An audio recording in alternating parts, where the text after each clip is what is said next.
ananyara ubundi uranyara amazi menshi genda watermelon uri tikiti noneho abatanzaniya baravuga ngo watermelon ni tikiti tikiti means what tikiti ni watermelon ndayifite urayifite ndayifite uyu munsi ninjoro ndaza kureba nka saa oya buretse umubwire banza ungurire indi byeri akira banza ubufashe indi kunywanya imitsingi nayituma watermelon iza neza kani gatoya shamwa mwako mwana se we ndafati yawe ngakira basi nanjye urayimaze wapi nayimara gute se none se nayimara kandi uyifite singiyo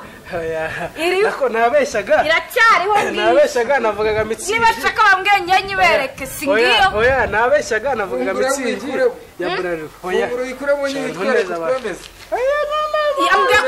ko ngo nayimaze kandi iracyariho iracyarimo uyikure mu nyitwere mbabarira oya kanyikuremo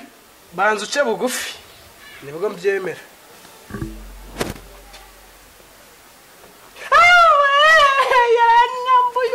ari gutaka nk'umwana ndapfuye buretse mani nosonga erega ni nini wambwiye ko nayimaze sheri mbabara nini utaneza abantu buretse nyine nkwereke